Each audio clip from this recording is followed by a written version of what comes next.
Good afternoon. My name is Rob McAleer. I'm the Director of the Maine Emergency Management Agency. We have with us this afternoon, obviously, the Governor LePage, Public Safety Commissioner Morris, and the Commissioner for the Department of Defense, Veterans and Emergency Management, General Campbell. We wanted to start the briefing this afternoon with just a quick overview of what we think we're looking at out there. Obviously, this is a very large storm that is going to impact a significant portion of the eastern coast of the country, probably going in ashore someplace around the southern tip of New Jersey, working its way up through central Pennsylvania, western New York, on into Canada, and then swinging out eastward towards the end of the week. The next 12 to 18 hours are probably the most critical for us, with winds expected to be steady at 30 to 40 miles per hour, with possible gusts up to 60 miles an hour. Some locations may see as much as 70 miles an hour. Those winds should be with us in significant way until possibly as late as about 5 o'clock tomorrow morning. After that, they'll begin to die down, with still having a lot of gusts in the area, so it won't be completely gone. But the worst of it should be behind us by 5 o'clock tomorrow morning. Storm will obviously enter into the southern region of the state first, working its way north. The greatest impact, we believe, will be in the southern region, but again, we'll have to wait for the final track of the storm. Basically, it's what we have been hearing for the last couple of days. No significant changes at this point. We will be watching to see if, in fact, there are any. And I know, Governor, if you wanted to make some remarks, please. Yeah. Basically, we've been aware of it since late last week. The utilities have hired all their crews. There's some crews from Canada that have been down here, and they were in place in the event that there are outages, which is what we expect to be the biggest danger that we're facing. I signed an emergency declaration to allow people to work.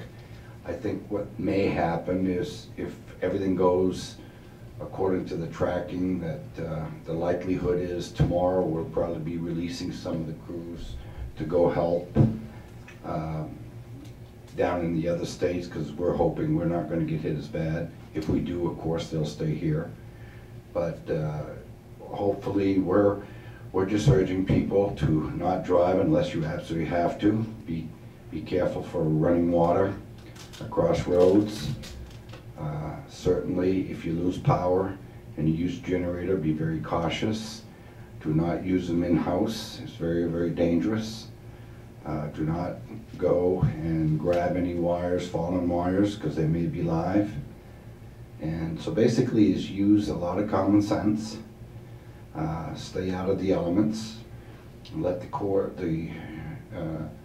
storm take its course, and be safe. The biggest thing is be safe. We're not looking for anyone to get hurt. It's going to be bad enough out there with heavy winds and lots of rain. And so with that, we'll answer any questions. Do you see any need to evacuate any particular area at some point, maybe tonight or this evening? We don't see that. I don't believe so. I think we're seeing some heavy gusts of rain, of wind and some rain, but I don't think, maybe coastline there's going to be some flooding, but I don't see where there's a need to evacuate at this point. Take us through the plans for this evening. You'll be here watching, monitoring? Yes, we brought the emergency response team into the Emergency Operations Center at 9 o'clock this morning, thorough brief with the Weather Service at 10. We're looking at those requests that have come in from the other states, so we'll be reviewing those throughout the day, also making sure that all of the agencies are prepared to respond as they need to. We'll keep the Emergency Operations Center going throughout the evening. It'll be somewhat reduced manning, but it will be fully operational. And if it's worse than we expect it to be, it will not be reduced manning. So we're going to follow, track it, and try to respond accordingly. Any reaching out to the federal government at all yet, or do you guys not think that will be necessary? They got their hands full. We're on the outskirts. If need be, we certainly will. If there's, I think it's more after the fact. It would be, although we do have 2 representatives from FEMA Region 1 down in Boston that are here, reported in early this morning. They'll be with us until such time as we feel they're no longer necessary. And they would be our primary liaisons to reach back to the federal government. Right, and they reached out to us yesterday, so I mean, we're in touch with them, but we suspect that we're in a position where we're on the outskirts of it, we hope. On the southern coast, high tide's gonna hit around midnight tonight, and they're talking about like 15, 20-foot swells. What are you expecting on the coast at midnight when that tide hits? Well, like Rob says, I mean, it's gonna be some heavy gusts of winds.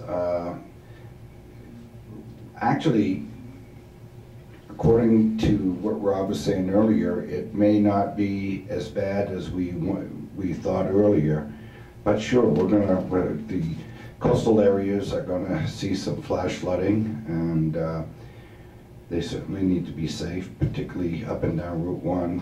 I'd stay out of the roads and off the roads, and there's probably some homes that are gonna be wanting to keep an eye on things. Now, I would just add to that we have areas that traditionally do flood out. Route 1A is one of the areas that we are concerned about down south. And so I think I saw recently a report where that may already be closed down because of water. And obviously we've got the places like Camp Ellis and elsewhere down there where we don't have a high rocky coastline. We got a low vulnerable coastline. So those are the areas that we're concerned about, because as you mentioned, we'll have the high tide going, we'll have a storm surge of someplace around 2 feet, but then you put on that wave action on top of it, and it's going to cause us problems.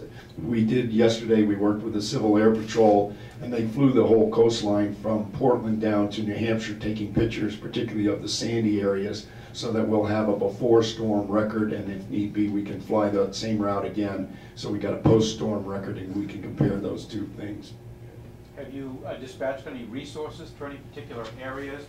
And just how helpful has it been to have this much warning before this thing came in? We have not dispatched any resources. We have not been, the way we operate with our emergencies is we wait for the request to come in from the local community or the county or the metro area, and then we dispatch those resources. We have not received any requests for those.